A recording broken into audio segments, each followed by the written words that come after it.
Well, also this afternoon, the Israeli army says it has killed two gunmen who crossed the border from Lebanon today, a sign of a possible new front in the conflict. Lebanon's Al-Manar television, which is run by Hezbollah, says artillery and gunfire have also been heard on that frontier between Lebanon and Israel. To tell us a little more, joining us from Beirut now is Rawad Taha, a reporter. Thanks for speaking to us on France 24 today, Rawad. Tell us then what does appear to be happening this afternoon on the Lebanese-Israeli border.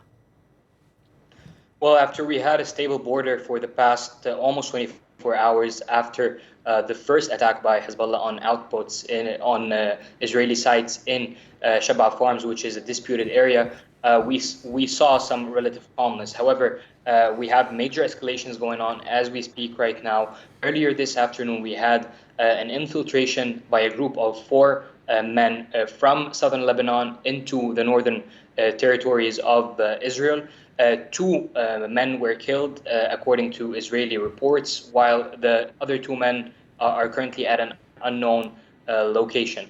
Israel retaliated directly with a heavy airstrike on the village of Marwahin in southern Lebanon, very close to the border. The airstrike was a strong airstrike in particular.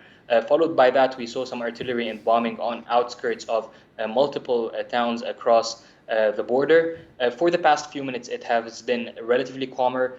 No airstrikes or artillery firings or bombings right now. But of course, it's a very intense situation as we speak. A lot of people have already started moving out of the border areas, but there is no wide-scale evacuation just yet. Indeed, a very tense moment indeed. And there are, of course, fears now that Hezbollah could get directly involved in what's happening between Hamas and Israel.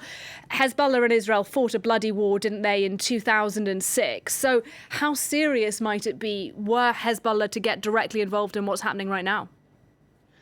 What we saw yesterday from the attack on the sites in the Syrian occupied on the border with the Golan Heights in Shabab Farms was an indication for many that Hezbollah is there and watching, but for then it was not a change of the rules of engagement because that area is not subject to Resolution 1701, which ended the war in 2006.